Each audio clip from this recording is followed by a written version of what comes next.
Perkembangan kasus kematian Aulia Risma ini sedang dalam penyelidikan pihak polisi dan perkembangan perkara diketahui ada beberapa hal baru yang menjadi bagian dari cerita kematian Aulia. Misalnya dugaan tingginya iuran pendidikan yang diduga digunakan untuk kebutuhan senior. Ya, bagaimana untuk mengungkap perkara ini? Sudah bergabung bersama kami melalui sambungan Zoom pakar hukum pidana Hipnu Nugroho.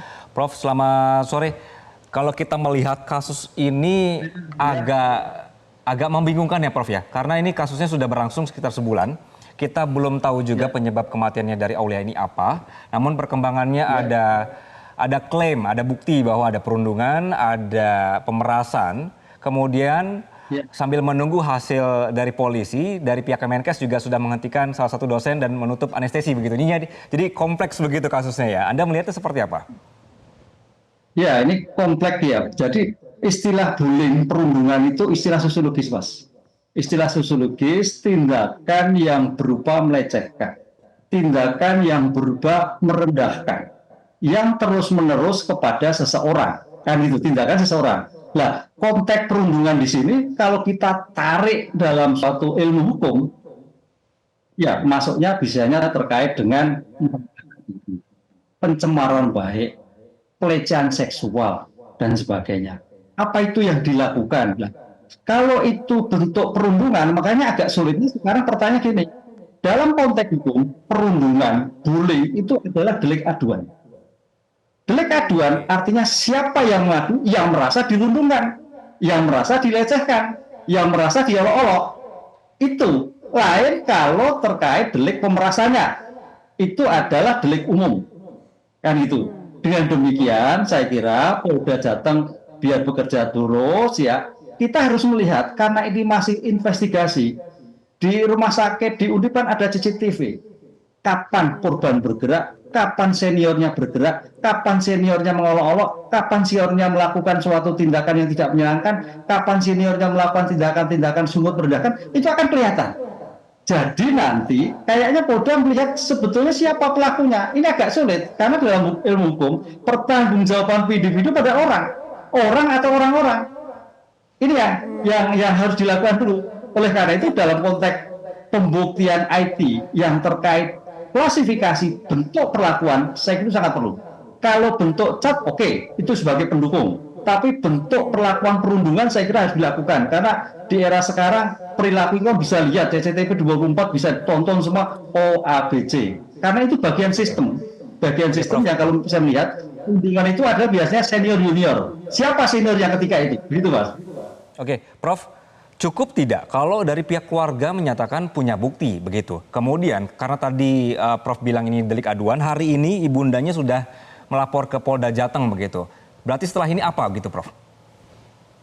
Ya, kalau terminologi delik aduan ini agak sulit ya. Memang korban meninggal dunia ya. Kalau kita lihat konteks adalah legal standing-nya adalah pelaku. Siapa yang dirundungkan? Dengan demikian, ya bukan orang tuanya, adalah mahasiswa yang bersangkutan. Ini delik aduan. Kecuali kalau delik umum. Nah, tapi tergantung nanti Polda Jawa Tengah sejauh mana terminologi mengartikan seperti itu. Karena legal standing-nya harus jelas.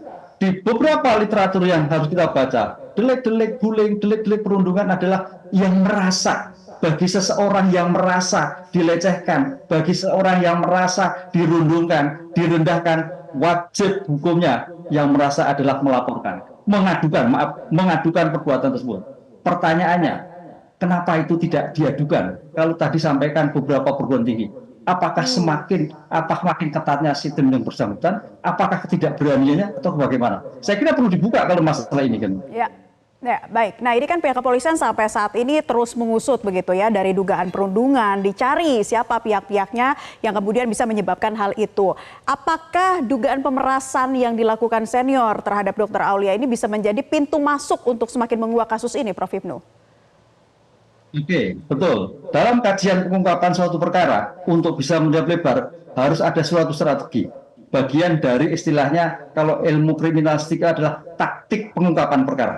Bagus, lewat pemerasan. Karena pemerasan ini bagian dari delik umum. Siapapun yang melihat, siapapun yang merasa, itu bisa melaporkan. Ibunya bisa melaporkan. Bapaknya bisa melaporkan. Bahkan orang umum yang nonton pun bisa melaporkan. karena delik umum. Dengan demikian konsep pemerasan itu kalau itu betul kena pasal 368 KUHP itu juga cukup berat itu nanti. Kalau itu betul pemerasan loh ya, ini perdebatan seperti itu. Lah oleh karena itu saya kira harus hati-hati dulu juga ini ketika permasalahan ini. Siapa? Kalau pemerasan jelas. Saya kira Undip juga sudah tahu Pak, mahasiswa PPDS siapa seniornya, siapa koordinatornya, siapa ketua kelasnya, ya kan? Saya kira bisa menjadikan titik terang sebetulnya siapa yang melakukan ide-ide itu dari mana. Begitu, Mbak. Berarti bisa adanya tersangka dalam kasus, misalnya ditemukan juga Dr. Aulia ini ternyata bunuh diri, namun ada dugaan pemerasan, bisa ada tersangka dalam hal ini, Prof? Kalau konsep bunuh diri, itu adalah yang harus dijadikan adalah penyebab kematiannya apa? Alatnya apa? Jam berapa? Di mana? Caranya bagaimana? Lah, saya tidak tahu apakah itu ada keterkaitan atau tidak. Kalau mungkin terkait dengan kedokteran forensik, tadi dikatakan oleh Polda Jateng kaitannya psikologi forensik, keadaan psikologi yang bisa menyebabkan kematian, bisa. Karena penyebab kematian itu banyak. Bisa karena benda tajam, bisa kena benda tumpul, bisa kena kondisi sosiologis, tapi kena psikologi itu sampai jauh bisa mematikan. Ini juga nanti terminologi juga panjang. Teman-teman ahli forensik bisa menjelaskan apakah kondisi psikologis yang demikian bisa menyebabkan kematian, apakah tidak. Ini saya kira ranahnya ranah teman-teman dari kedokteran forensik dan psikologi forensik yang bisa menentukan kematian dari yang bersangkutan. Oke, jadi akan lebih baik balik yang ke tadi ya, Prof ya, dari delik apa tadi pemerasan ya. Ini lebih jelas untuk bisa mengungkap kasus ini sebenarnya begitu ya daripada dari perundungannya itu sendiri.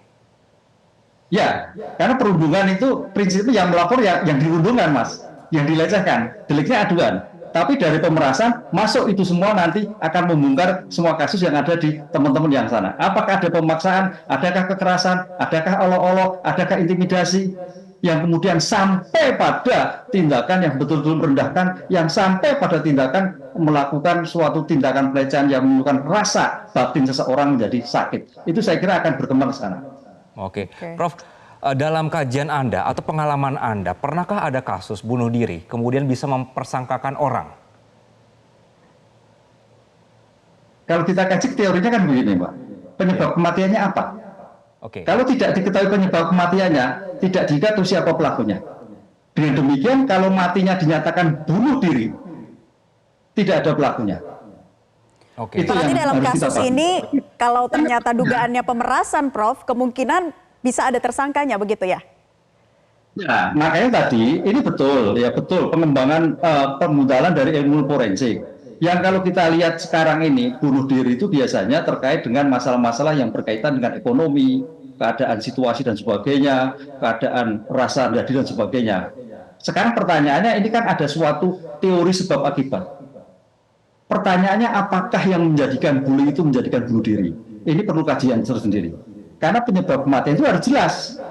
Dalam suatu ilmu hukum pidana nggak bisa karena penyebabnya karena X menyebab kematian. Terminologi enggak. Matinya karena apa? Oh, karena apa di paru-parunya. Oh, karena di jantungnya. Oh, karena di perutnya. Oh, karena di hatinya. Ini agak sulit nanti, Mbak. Tapi saya kira Polda Jateng dengan konsep seperti ini bisa menjelaskan penyebab kematian. Jadi kalau tahu penyebab kematiannya juga nanti siapa pelakunya. Karena perundungan itu juga ditentukan dulu.